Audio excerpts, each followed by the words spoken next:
Recording in progress.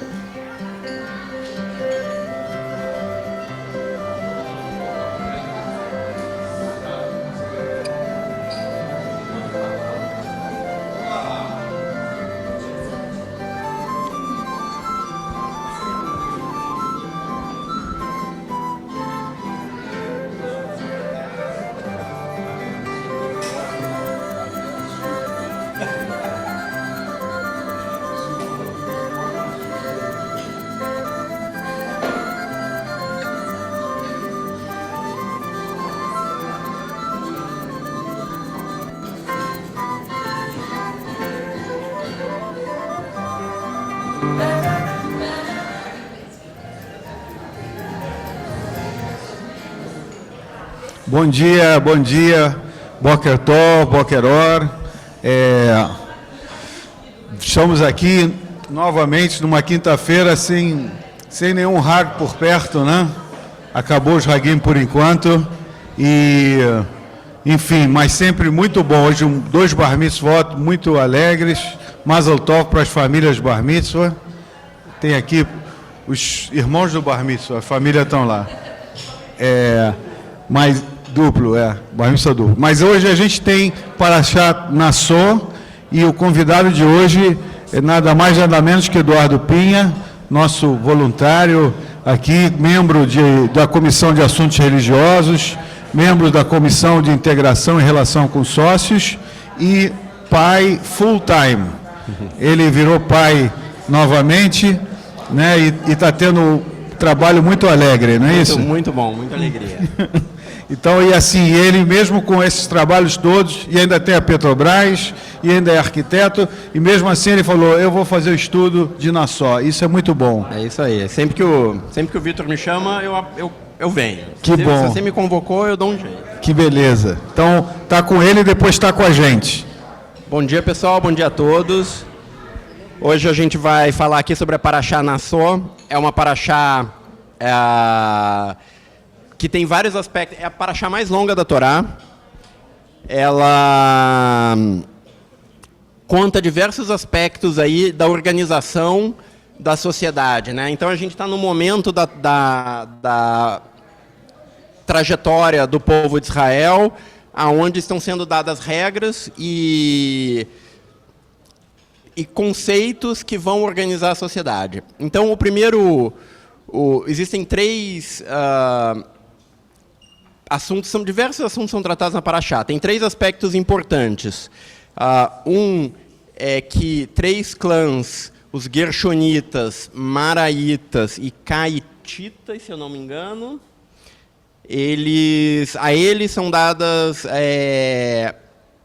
tarefas específicas para a organização do templo. Então, cada um deles tem que cuidar ali dos acessórios para o tabernáculo poder funcionar. E eu já escrevi sobre essa Parashá no Mari News, estava relendo ontem à noite o texto, né? E eu abordei esse aspecto como duas questões, né? Uma, como a Torá ela é sempre muito enfática na necessidade de você ter uma sociedade organizada onde cada um cumpra o seu papel. Então, trazendo isso para os dias de hoje, hoje em dia você tem muitas pessoas que acham que tem que receber mais, as pessoas sempre acham que o Estado está em dívidas com ela, que a sociedade está em dívida e que elas deveriam receber mais coisa.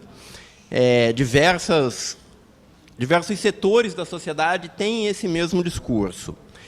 No tempo da Torá, não existia essa questão. Você trabalhava para o bem comum e construir uma sociedade era mais ou menos como construir um casamento.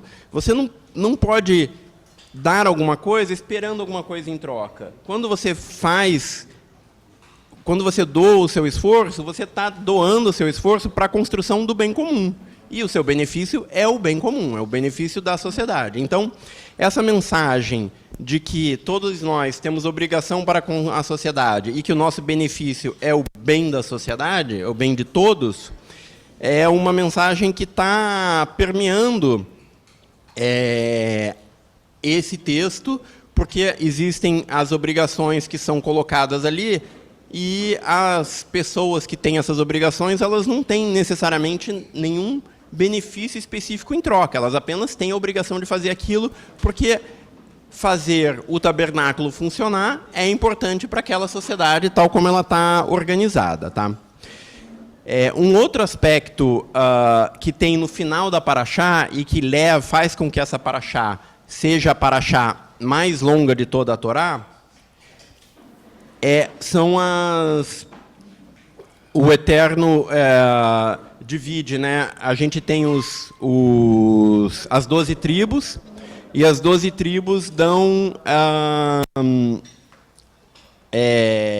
fazem ofertas de animais, de utensílios, são ofertas muito ricas, são muitos elementos, e todas as tribos fazem ofertas idênticas. E o texto, ele vai nesse sentido ele é construído de forma que ele se repete. Então, são descritas as oferendas que uma tribo faz, e em seguida as mesmas oferendas aparecem novamente no texto. Todas elas são ricamente detalhadas, e isso acontece por 12 vezes. Qual é o ensinamento que eu tiro dessa característica, dessa construção do texto?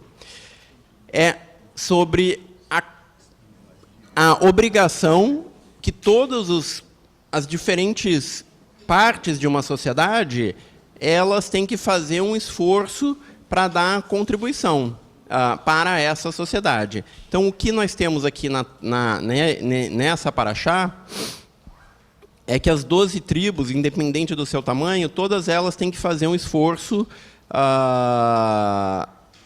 e cumprir aquele esforço de alguma maneira. Então, da mesma forma, existem tribos, da mesma forma, é o mesmo argumento que eu usei falando dos clãs que têm as suas obrigações para com o tabernáculo. Aqui, as 12 tribos têm obrigações. Existem tribos maiores e tribos maiores, mas todas vão ter que cumprir a mesma obrigação. A paraxá está sendo injusta, de certa forma? Quer dizer, uma tribo pequena está sendo injustiçada porque vai ter que dar a mesma quantidade que uma tribo grande? Olha, ela até pode se sentir dessa maneira, mas é um outro momento onde a Torá nos mostra que você, na hora de contribuir, você não pode enxergar as coisas no sentido de o que eu vou dar e o que eu vou receber. Todas as tribos estão fazendo uma contribuição para o funcionamento do tabernáculo. E, naquele momento, é aquilo que é requerido de cada uma delas. E cada uma está entregando o que foi requerido. Então, muitas vezes na vida, a gente se sente injustiçado e acha que tem que fazer um esforço além do que seria o justo para atingir qualquer coisa, seja para fazer um trabalho na sua empresa, quando você é funcionário, seja para dar um apoio na sua família. Mas a gente sempre tem que ter em mente que, se você fizer o seu trabalho com a sua boa vontade, com esse objetivo em mente de que você está fazendo para construir algo maior,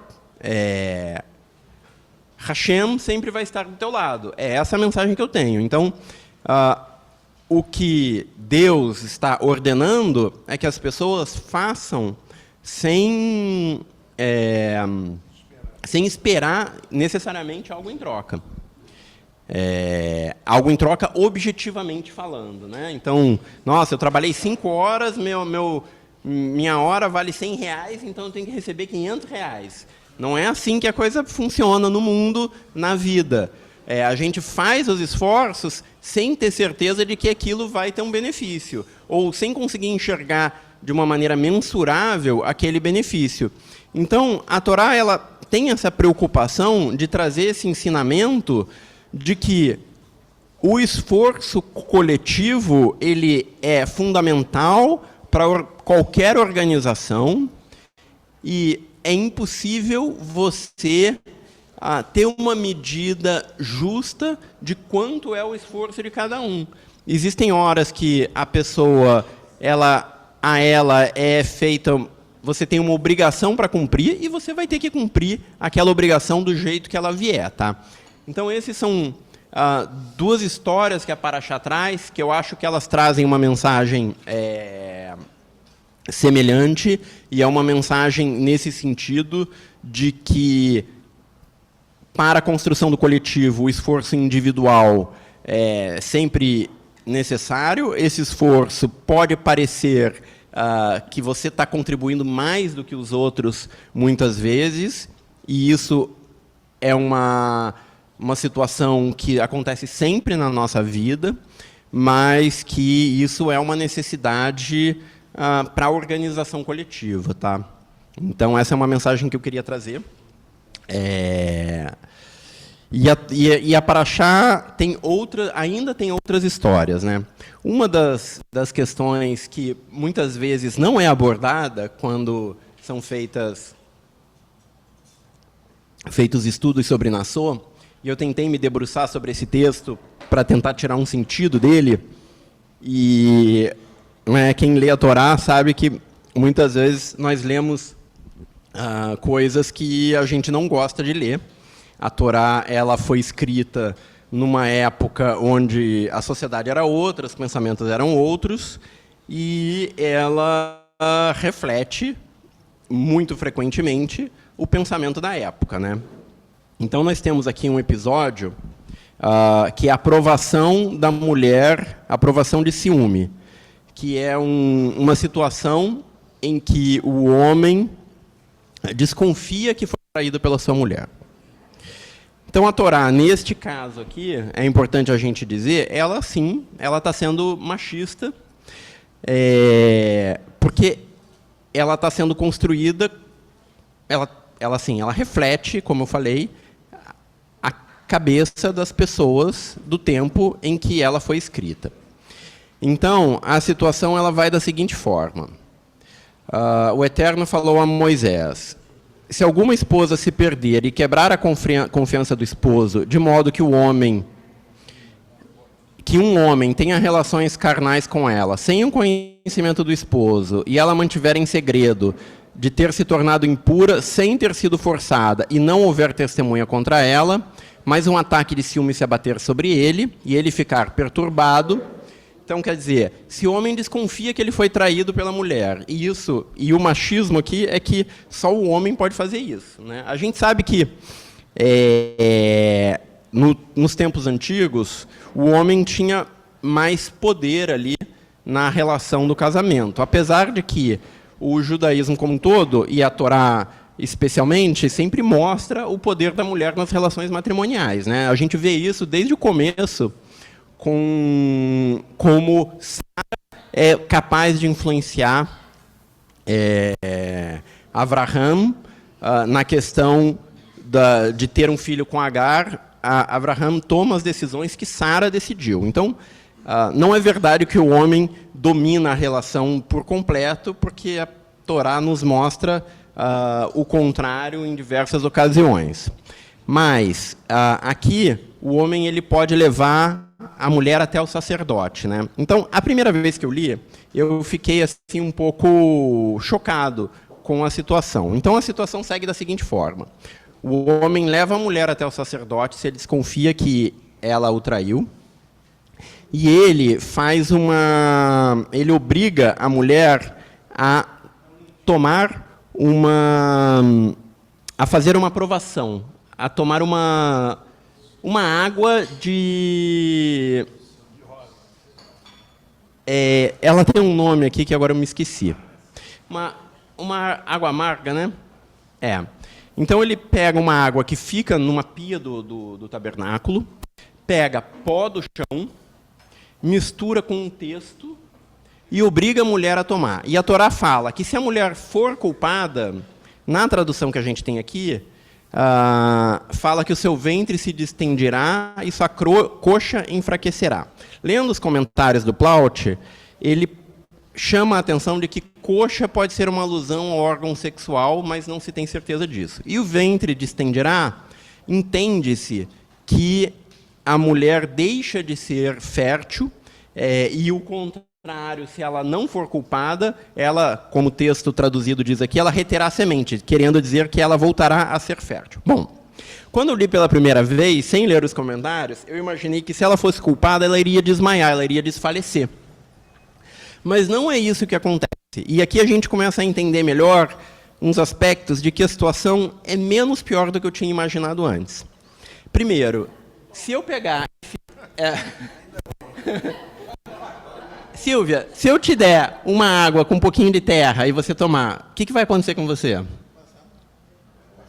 Não vai acontecer nada. Se eu pegar uma água e jogar um pozinho e você tomar, se eu tomar, não vai acontecer nada. Eu posso achar ruim. Veja bem, não põe ela nisso.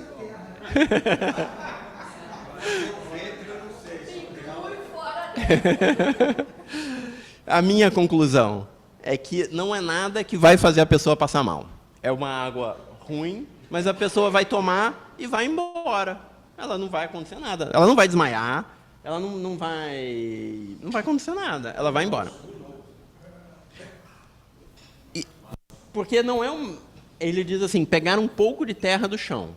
O que eu imaginei? Não é pegar uma terra e jogar na água, é pegar um pozinho e jogar na água. É uma bruxaria. Bom, o texto, inclusive, fala que tem outras civilizações da época que têm práticas parecidas, né?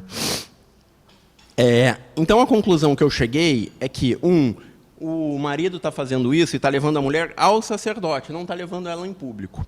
Depois que ela tomou a poção, os dois voltam para casa e o que vai acontecer de mal com ela pela poção que o sacerdote fez, vai acontecer um tempo depois no ambiente privado.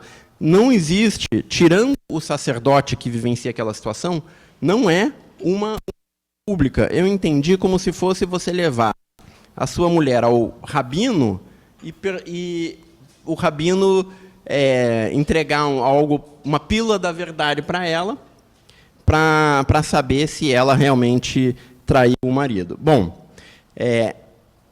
então, essa situação ela não acontece em público e ela não tem nenhuma consequência imediata. E depois disso, o casal volta e a situação, teoricamente, fica resolvida. Teoricamente, fica resolvida. Mas é como se fosse, aí eu entendi, como se fosse uma espécie de tribunal celestial. Você não tem como saber, né? O marido está desconfiado, sem ter nenhuma certeza sobre aquela situação que leva ele a desconfiar. Ele não tem meios de ter 100% de certeza, mas ele tem dúvida sobre o comportamento. Então, ele tem a oportunidade de levar a mulher a um tribunal do sacerdote, aonde ele vai fazer a mulher beber uma poção mágica, e essa poção mágica vai fazer com que a mulher, no futuro, se torne infértil, caso ela tenha sido culpada. Então, eu vejo que a mulher vai realmente ser punida só se no futuro ela não voltar a ter filhos. Porque se ela voltar a ter filhos, isso comprova que ela não era culpada. Mas, naquele momento, em público, ninguém vai saber. Então, não é uma situação tão vexatória, se você levar em conta como que a sociedade da época funcionava. Tô. Ele era poligâmico. O senhor marido dela já era polígamo. Já era polígamo.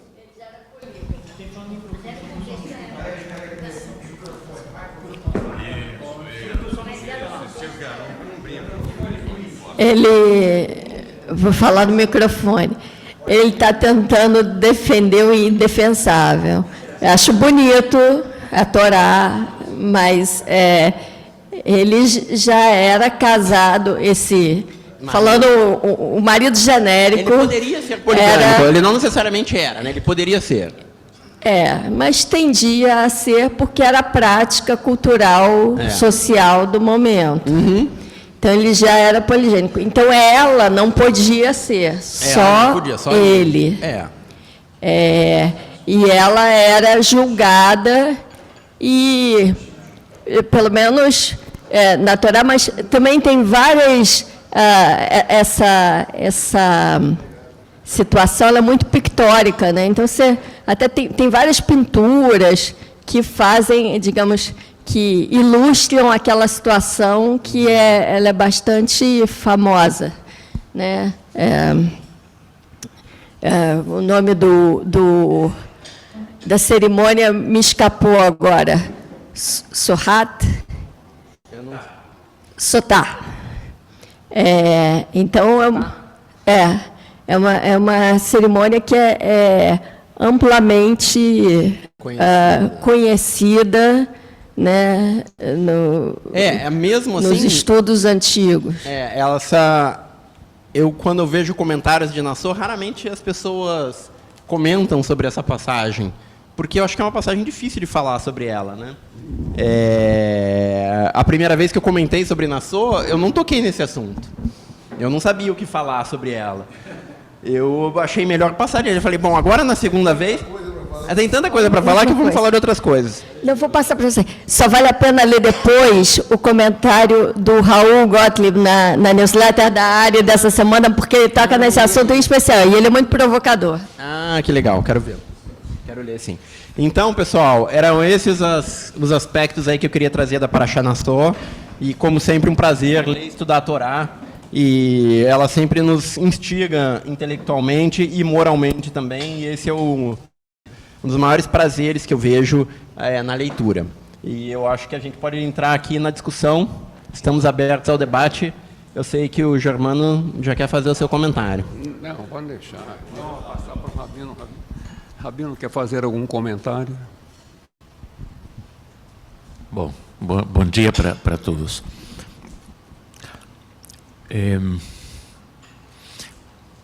Tem um professor com que eu estudei com ele, que ele falava da dificuldade que nós temos, em geral, ao fazer a leitura, e ele falava assim, ninguém se senta incômodo por aquilo que vou dizer, mas ele falava da ideia de uma leitura em dois níveis, sim?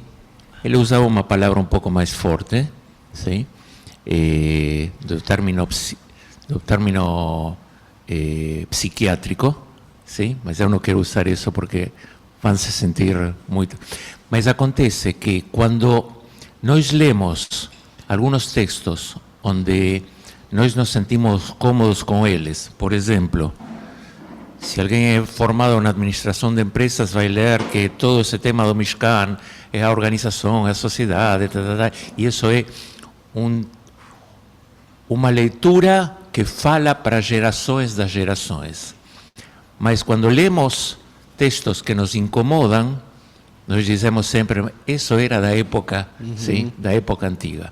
Ele fala leitura esquizofrênica, sim? Leitura esquizofrênica. Como nós fazemos para conviver com as duas leituras de modo tal que talvez tenhamos que usar os critérios ao revés? Aquilo que nos incomoda tem que incomodar-nos, e desde esse lugar dizer, talvez nós não concordamos com isso, ponto número 1, não tem justificativo, e segundo, talvez nós não deveríamos ler esse texto. Essa é uma possibilidade. Talvez nós deveríamos deixar fora do ritual da leitura da Torá, sim, essa parte. Eu sempre me lembro de otro profesor que le decía, cuando nos leemos Akeidat Yitzhak, ¿sí? Es un texto que nos incomoda. E ele dizia, se eu fosse o escritor da Torá, tiraria embora. Talvez a questão é justamente começar a compreender que a Torá, na sua totalidade, é um registro de como as pessoas viviam, ¿sí? A vida social, religiosa e os valores deles numa época determinada. E alguns textos que não têm justificativos. E simplesmente nós não amamos esse texto porque é a verdade, sino porque é nosso. Simplesmente porque... E é nosso com as dificuldades, inclusive, que apresenta o texto. É nosso, é parte da nossa vida. Aspectos oscuros que nós temos, sim? E que talvez, sim, nós temos que trabalhar nesses aspectos oscuros para dizer isso não é bom, não tem justificativo, nem de maneira pública, nem de maneira privada. Que seu marido pegue você e leve a um rabino, ¿sí? O leve a um cohen, o leve, ¿sí? Ao sacerdote, para fazer esse ato de vexamen, ¿sí? É horrível, é horrível. E nós temos que dizer isso. Nós temos que animar-nos a dizer, sabe que não existe justificativo nisso. Era uma prática do passado. E nós não justificamos essa ideia. ¿Sí? Porque senão ficamos o tempo inteiro fazendo disso uma questão de que encontramos a fórmula elegante para dizer não era tão assim, não era tão assim. E é assim, era assim. A mulher ficava, sim, numa situação de vexame, se diz, sim, de vergonha, o resto da vida, o resto da vida.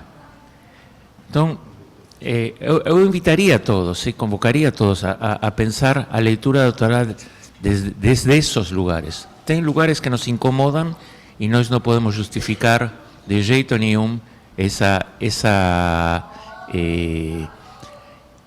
texto, só dizendo que, sim, era uma prática na antiguidade, mas hoje nós evoluímos e entendemos que a coisa tem que ser diferente. Sim? E talvez esse texto que nos incomoda aparece justamente para nós, para dizer isso deve incomodar-nos e isso não devemos fazer nunca mais. Não?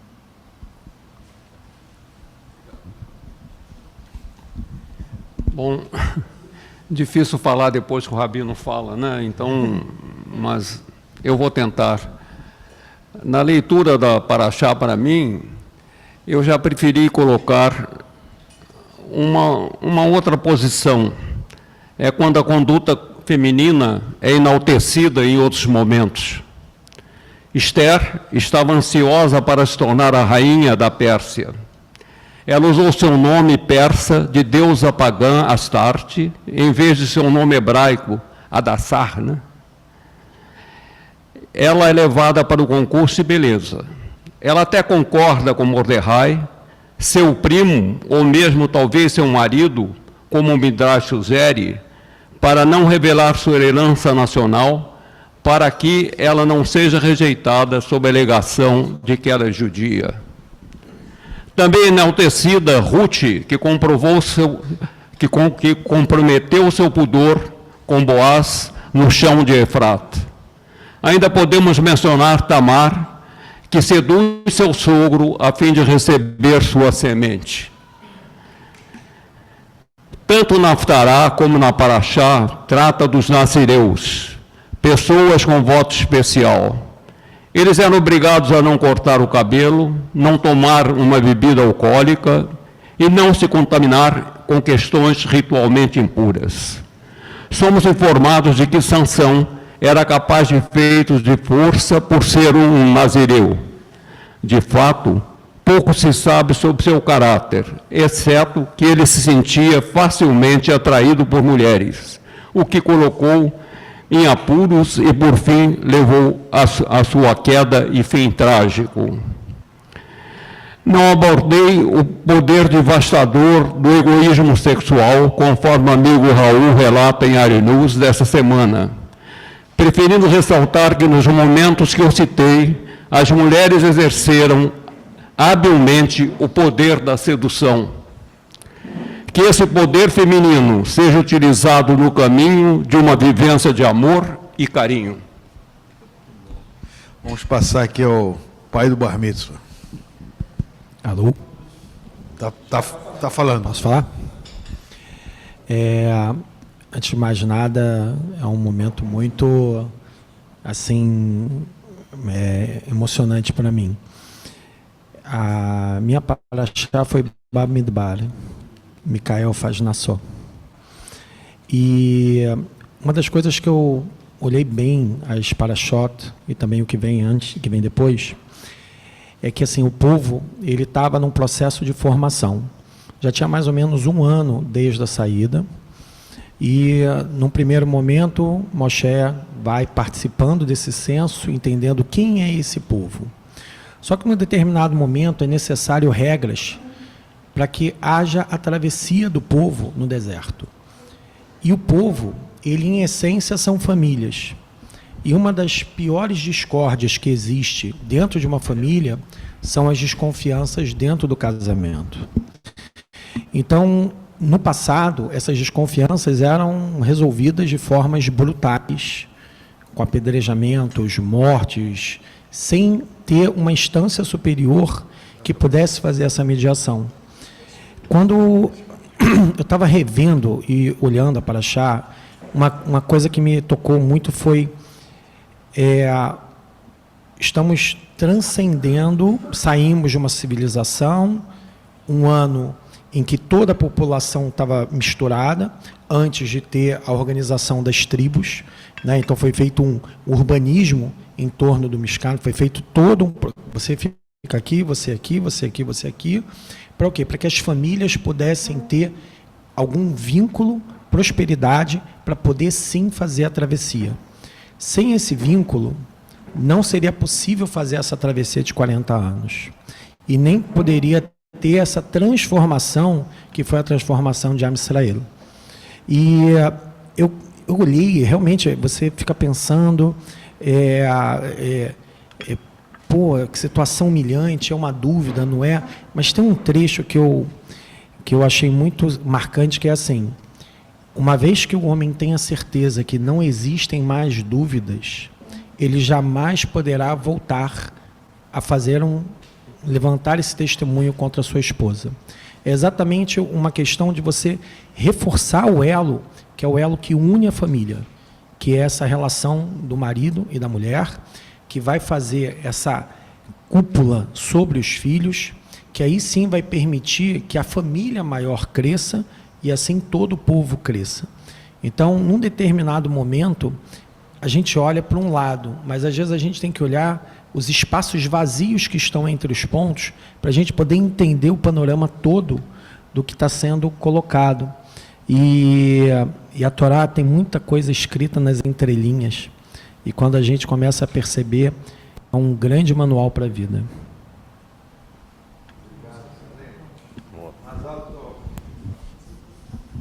Posso eu? Bom dia a todo mundo. Obrigado, Pino, Eduardo, pelo início dessa nossa reflexão, pelo teu estudo. E Mazal Tov aí, parabéns para a família do Bar Mitzvah. Agora, se já é difícil falar depois do Rabino, imagina depois do Rabino, do Germano e do Salem, né? Mas vamos falar um pouquinho. Não, a Silvia comentou sobre a reflexão do Raul, né, no Arinews de ontem, e aí o Raul toca num ponto que também me chamou a atenção, e sempre me chama a atenção, muito pequenininho, que é o quando e o se. Então, no começo, quando fala... quando homem ou mulher cometerem individualmente algo errado em relação a outro ser humano, porque é a certeza de que aquilo vai acontecer. E mais para frente, se alguma esposa se perder e quebrar a confiança de seu esposo, etc. e tal, é a possibilidade daquilo acontecer. E isso sempre fez parte da minha vida, né? Eu sempre pensei de coisas que certamente vão acontecer e que a gente às vezes não tem controle, não sabe quando vai acontecer, e das coisas que podem ou não acontecer, mas que dependem de nós. Muito disso depende de nós, se isso realmente vai acontecer. A infidelidade depende da pessoa, não é a certeza que vai acontecer. Eu achei curioso o Germano colocar a questão de... o Raul colocar a questão de quando um homem ou mulher brigarem por alguma coisa, que a certeza, e aí ele carrega toda uma reflexão sobre a questão da guerra e paz, né? E aquilo também me lembrou assim, um episódio um pouco particular e familiar, que meu pai, desde os 60 anos, mais ou menos, ele falava que ia morrer aos 70, numa época em que se vivia até muito menos. Bom, ele está com 86, e agora a gente brinca quando fala assim, se você morrer, a gente vai fazer isso, isso e isso. Então, agora o quando dele virou o ser, porque já foram, na verdade, vamos chamar, brincando, de 16 anos de lucro, né? Pelas contas dele antigas. Então, a gente hoje festeja o quando que demorou e passou a ser um ser, nessa questão particularmente. Então, isso eu acho curioso, porque são duas mínimas condições muito diferentes que podem reger a nossa vida, nos nossos atos, inclusive, né? A gente ter a certeza de que vai fazer alguma coisa, ou a gente refletir se deve fazer ou não alguma coisa. Muito bom. Eu vou... Pinha, você quer colocar alguma coisa agora? Eu tenho umas coisas para falar. Não, eu acho muito legal essas visões diferentes. Eu não acho, eu discordo de que a gente deva abrir mão de ler qualquer trecho da Torá, acho que a gente tem que ler tudo. E eu acho válido procurar, digamos assim, dar uma desculpa para a Torá. Eu procuro fazer isso. Eu acho dar uma desculpa para a Torá. Se esforçar para encontrar o lado positivo da coisa. Eu não consigo enxergar um trecho da Torá e dizer assim, isso é algo que não cabe. Eu acho que a gente tem que ler e tentar entender com um contexto e saber que aquilo ali foi colocado com um propósito. E esse, assim, mesmo que com uma razão, e mesmo que a gente discorde dessa razão, eu procuro entender o lado bom daquela coisa. Eu leio dessa forma. E vou continuar lendo assim. Então é isso. Mas eu acho que a discussão é sempre válida. E essas questões, quando elas deixam a gente desconfortáveis, elas nos levam sempre a uma reflexão sobre a moral. E isso é muito bom. Não, obrigado, Pinha. Eu estava querendo falar aqui algumas coisas picadas, que eu gosto sempre de falar essa paraxá, né? Aqui, em algum lugar, leva a gente a ter claro que a oferta de um ladrão não é para ser aceita, é para ser devolvida, e se você aceitou, você tem que, inclusive, pagar uma multa, etc. Você tem que ter muita atenção de onde vem aquele dinheiro, de onde está vindo aquilo, né? Então, não é para a gente, vamos aceitar. Não. Da onde está vindo aquilo, né? Segunda coisa que está aqui, que me chama a atenção, é que o Nachshon foi primeiro de novo. Ele foi o primeiro a fazer destaque. Eu, persigo o Nachshon. Sempre que aparece, ele está sempre sendo o primeiro. Desde que ele foi foi o primeiro a acreditar que o mar ia abrir, mas sempre o Nachshon é o primeiro, né? Então, desde aquela época, tem essa figura que quer ser primeiro em tudo, né? É o primeiro passo. Ele está sempre acreditando, né? Uma outra coisa que tem aqui, que eu gosto sempre de falar, e é muito oportuno num bar mitzvah, é não se negar aos prazeres da vida, ao vinho, né? É também um pecado, né? Quer dizer, festejar mesmo, né? Festejar mesmo. Voto de pobreza, objetivar privações, também não é nada judaico. Eu aprendi isso aqui muitas vezes, né? Eu ensinei, alguém me ensinou também. Então é isso, aqui não tem, os beneditinos aqui não iam se dar bem, né? Os votos de pobreza, não é aqui. Agora, uma coisa que também me chama muita atenção aqui nesses comentários, é do M. Joseph, que eu não sei o que quer dizer o M. M. Joseph, um comentarista que chama M. Joseph. A mãe de José. Não, que ele diz o seguinte, que ele coloca que um judeu que ama a guerra é uma contradição, né? Que um judeu, ele, a rigor, ama a paz, né? E nesse momento a gente tem que estar atento a isso, né? A gente tem que buscar a paz, mesmo guerreando pela paz, né? Eu me lembro que você trouxe aqui o Bamsky, aquela pomba da paz, também foi outra coisa que não me sai da cabeça. Então, aquela pomba da paz, ela tem que estar, às vezes, vestida com o colete, com o capacete, com o rifle, mas ela está a serviço da paz.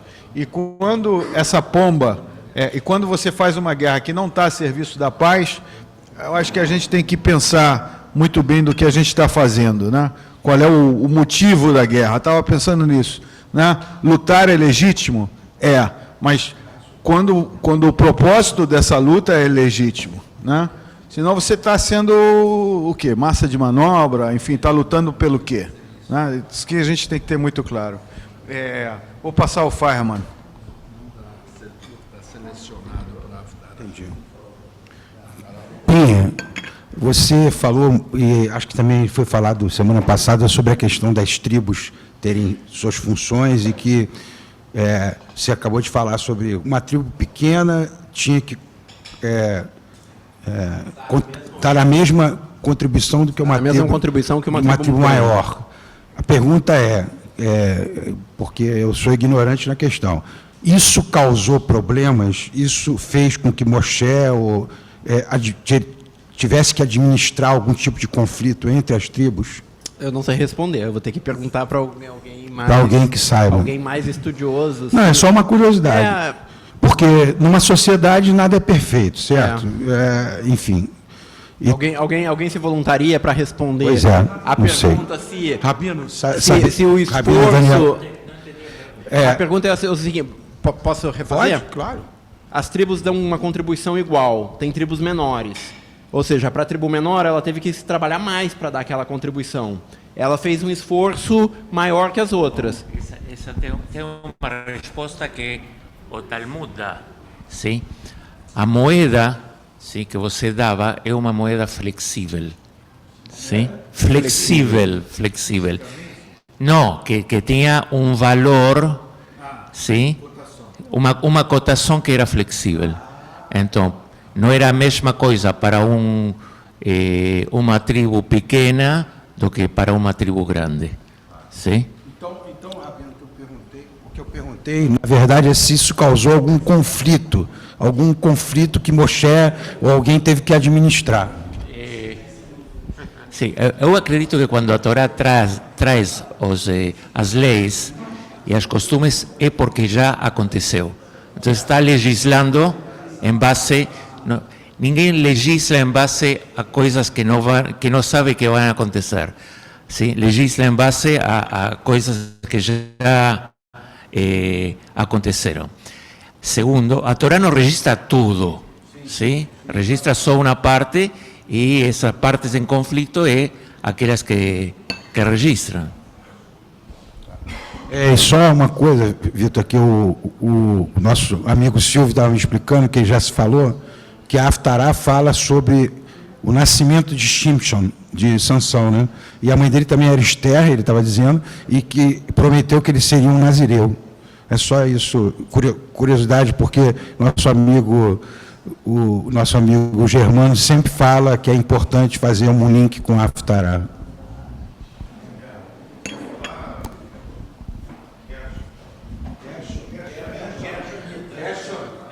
Hoje eu participei com meu nome algumas vezes nessa paraxá. Cumprimentar as famílias. Nesse tema da produção de cada tribo, pelo que eu já li, né, tem uma tribo que precisava de muita terra porque trabalhava com o gado. Então, eles ocupavam um espaço maior e contribuíam com carne e tudo mais. Obviamente, as outras 11, umas poderiam fazer roupa, outras podiam fazer extração mineral, e cada um tem o seu valor, mas que se equiparam e que tem que suprir toda a necessidade do povo. É flexível, isso é flexível, né? E o pai do Bar Mitzvah falou uma coisa que estava aqui na minha cabeça. A Torá foi feita numa determinada época. De lá para cá, houve alguma evolução humana, mas de lá para trás, houve também uma evolução até aquele momento. E não apedrejar as mulheres já foi um ganho para elas. Agora, todo mundo sabe, a mulher e o homem têm os mesmos sentimentos, as mesmas transgressões, né? Era mais machista do que hoje, na sua expressão mais clara. Hoje é vendado, mas continua sendo machista, né?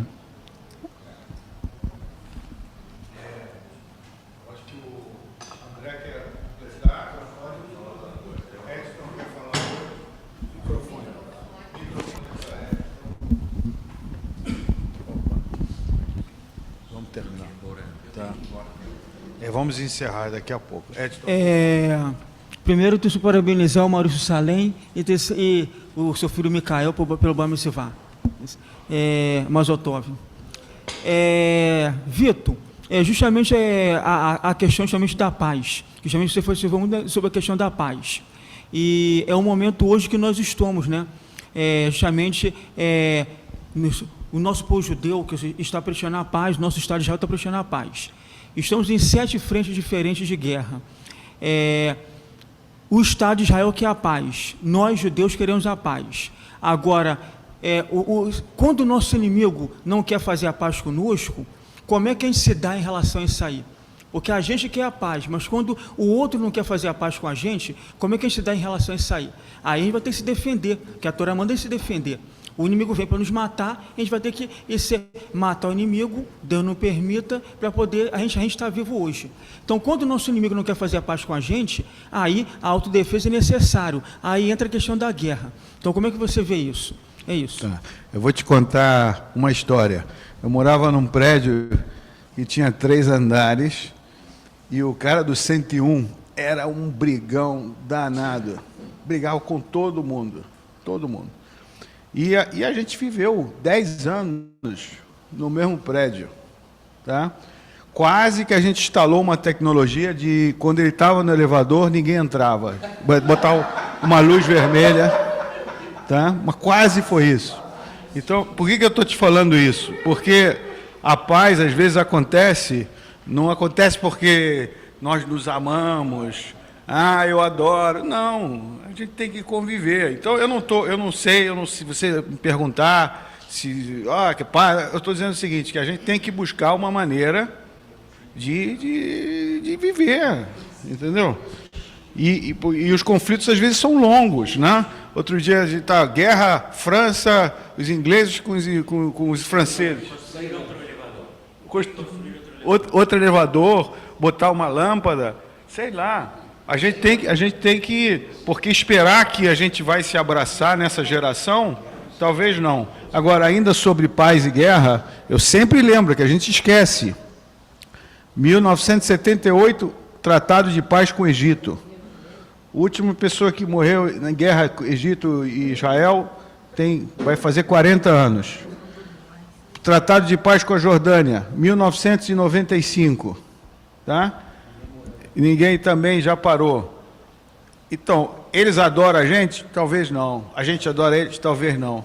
Mas está em paz. Então, assim, é uma conversa da gente esperar e buscar os caminhos da paz, porque a guerra é infinita e tem gente que quer guerra. Os extremos querem a guerra. A gente não pode esquecer disso. Tá? Então, só isso. Quem mais? Então, vamos encerrar com o Pinha falando alguma coisa bonita.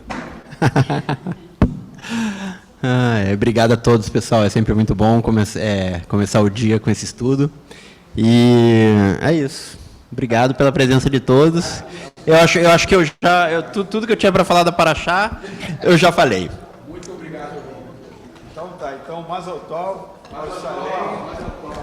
Tov, Salim, Mazel Tov, parabéns. Quer falar, Micael? Quer falar, Micael? Pão de queijo pra ti. Muito bem. Um abraço, pessoal, um abraço a todos. Tchau, tchau.